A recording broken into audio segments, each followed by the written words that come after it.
All right, breaking news right now on Capitol Hill. A senior aide to former First Lady Jill Biden pleading the fifth, the second one to do so in these depositions. The House Oversight Committee subpoenaed Anthony Bernal as part of the investigation into former President Biden's mental fitness in office.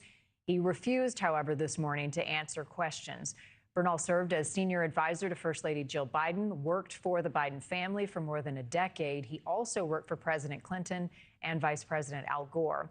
Alex Thompson, co-author of the book Original Sin about the Biden administration, telling me that Bernal was perhaps the most powerful top aide to a first lady in American history. He had power over communications, power over the president's schedule.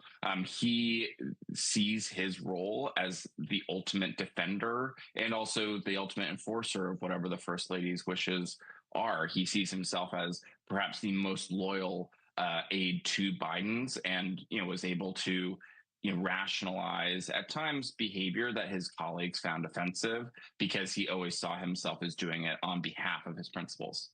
Well, just as Biden's Dr. Kevin O'Connor did, Bernal now pleading the fifth, and a short time ago, Oversight Chair James Comer on the deposition.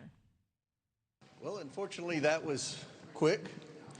This is the second witness that we've brought in via subpoena for a deposition that has pled the fifth, and they've stated they're not going to answer questions. I want to read the first two questions, just so everyone knows. These are the types of questions we ask.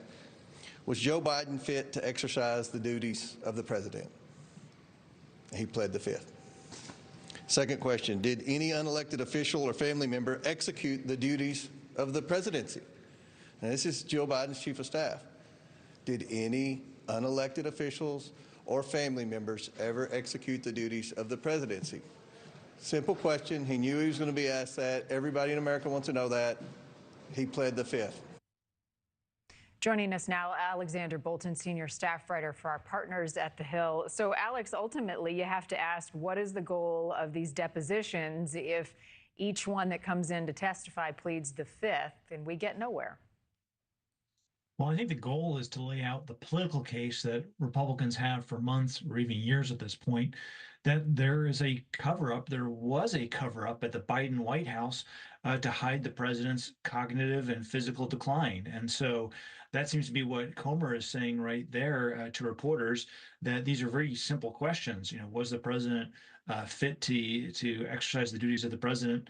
He pled the fifth. So Comer is going to use this to, continue advancing his claim that there's a cover-up going on here. And so, I think what his point is that, look, this isn't a tough question to answer. In fact, the president's, physician, Kevin O'Connor, when he signed off on the president's, health report when he was in office, said that he was, fit to handle the duties of the president. So the question is, why won't they acknowledge it now in a deposition? And it's a pretty good question. If the president was fit, as Democrats claim, then why not just say it? Right. The answer would be yes, unequivocally. What now, Alex? Who else is set to give a deposition? Well, they're going to run through, other aides, I think. I mean, they spoke to the president's, former physician, Kevin O'Connor. They spoke to Neera Tanden, who was the head of President Biden's Domestic Policy Council.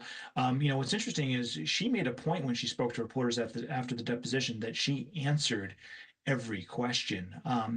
You can look to what Senator Ron Johnson in the Senate has done. He's the chairman of the Permanent Subcommittee of Investigations. I mean, he has sent out, a bunch of letters, including to, cabinet officials, senior White House staff. So I think that Comer is going to, run through the list. Biden's former chief of staff, Jeff Zients, other senior officials, members of the cabinet even. And the big question is whether, he calls, Biden himself, before the committee to testify.